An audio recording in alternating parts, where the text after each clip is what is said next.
بسم اللہ الرحمن الرحیم۔ السلام علیکم۔ کہانیوں کے اس دلچسپ سفر میں دوستوں آپ کو خوش آمدید۔ اس دلچسپ سفر میں اگر آپ میرے ہم سفر بننا چاہتے ہیں تو میری یوٹیوب چینل کو سبسکرائب کیجیے اور بیل نوٹیفیکیشن کو بھی آن کر دیجیے تاکہ آپ کو مل سکے ویڈیو اپڈیٹس۔ ایک شہر میں ایک موچی رہا کرتا تھا۔ مکان کے اوپر والے حصے میں اس کی رہائش تھی، جبکہ نچلے حصے میں اس نے اپنی دکان قائم کر رکھی تھی۔ اسی دکان کے کونے میں اس نے نئے جوتے بنانے کے اوزار رکھے ہوئے تھے۔ یہ اوزار ایک چھوٹی سی میز پر بڑے سلیقے سے رکھے ہوتے تھے۔ موچی دن رات خوب محنت کرتا، لیکن اس کے باوجود اسے اتنی آمدنی نہ ہوتی کہ وہ خوشحال زندگی گزار سکے۔ یہاں تک کہ ایک وقت ایسا بھی آیا جب موچی کی تمام جمع پونجی بھی ختم ہونے کو تھی۔ اب موچی بہت پریشان ہوا اور سوچنے لگا، اس مرتبہ بل ادا کرنے کے بعد تو اس کے پاس نئے جوتے بنانے کے لیے بھی رقم نہیں بچے گی۔ یہ خیال آتے ہی موچی کا دل کام سے اچاٹ ہو گیا۔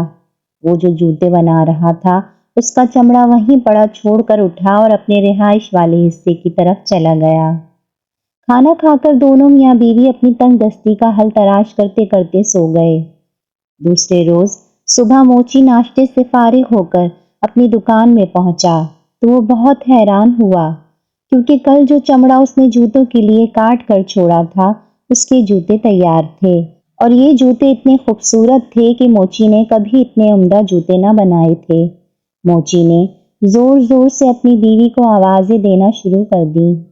آوازیں سن کر اس کی بیوی دکان میں داخل ہوئی تو موچی نے پوچھا، کیا یہ اتنے خوبصورت جوتے تم نے بنائے ہیں؟ موچی کی بیوی نے کہا، نہیں، میں ایسے اچھے جوتے کیسے بنا سکتی ہوں؟ میں نے تو پہلے کبھی جوتے بنائے ہی نہیں۔ موچی نے جوتے اٹھا کر دکان کے دروازے کے ساتھ بنے ہوئے شوکیس میں اس طرح رکھ دیے کہ دکان کے باہر سے ہر شخص کی نظر ان پر پڑتی تھی۔ کچھ ہی دیر گزری تھی کہ ایک آدمی نے آ کر جوتے خریدنے کی خواہش ظاہر کی۔ اس نے موچی کو جوتوں کی اتنی اچھی قیمت دی کہ موچی کبھی سوچ بھی نہ سکتا تھا۔ اب موچی نے اس رقم سے گھر کے لیے راشن خریدا اور مزید جوتوں کے لیے چمڑا بھی خرید لیا۔ خریداری سے فارغ ہو کر موچی واپس آیا تو شام ہونے کو تھی۔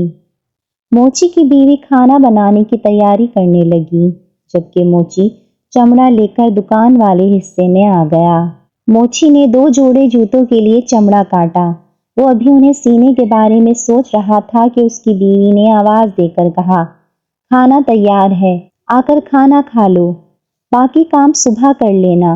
یہ سن کر موچی نے کاٹا ہوا چمڑا اپنے کام کرنے والی میز پر چھوڑا اور رہائشی حصے کی طرف آ گیا۔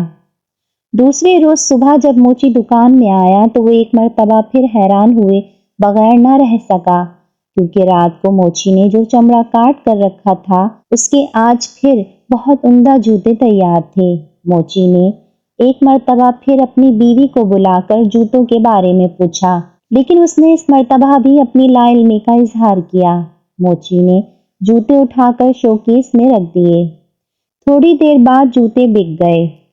اب تو یہ روزانہ کا معمول بن گیا کہ موچی چمڑا کاٹ کر دکان میں رکھتا اور صبح اسے جوتے تیار ملتے، اور دلچسپ بات یہ ہے کہ اپنی خوبصورتی کی وجہ سے کچھ ہی دیر بعد یہ جوتے فروخت ہو جاتے۔ موچی اور اس کی بیوی اب کافی خوشحال زندگی گزار رہے تھے۔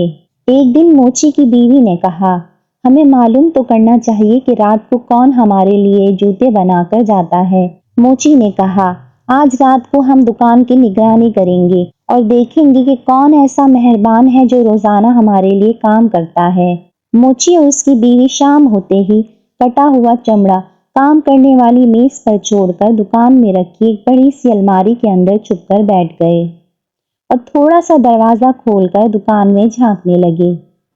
آدھی رات کے وقت آتش دان کی چمنی میں کچھ آوازیں آتی محسوس ہوئیں۔ تھوڑی دیر بعد انہوں نے دیکھا کہ 2 خوبصورت ننھی منھی پریاں ہوا میں تیرتی ہوئی چمنی کے ذریعے دکان میں داخل ہوئیں، اور کام کرنے والی میز کے پاس رکھے اسٹول پر بیٹھ کر انہوں نے جوتے سینے کا کام شروع کر دیا۔ صبح ہونے سے کچھ دیر قبل جوتے کے دونوں جوڑے تیار ہو چکے تھے۔ خوبصورت جوتے میز پر اسی طرح چھوڑ کر دونوں ننھی پریاں ہوا میں اڑتی ہوئی واپس چلی گئیں۔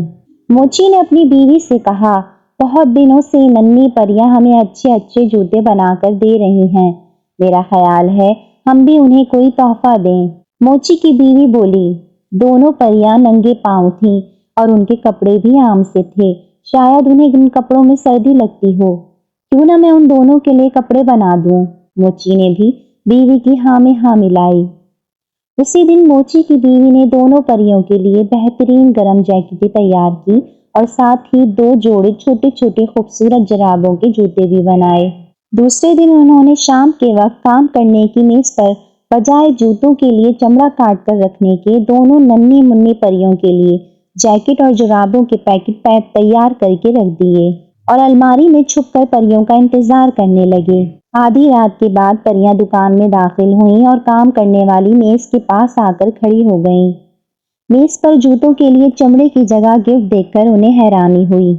دونوں نے آپس میں مشورہ کے بعد گفٹ کھولے تو اس میں چھوٹی چھوٹی جرابیں اور جیکٹیں دیکھ کر بہت خوش ہوئیں اور انہوں نے فوراً جیکٹیں اور جرابیں پہن لیں۔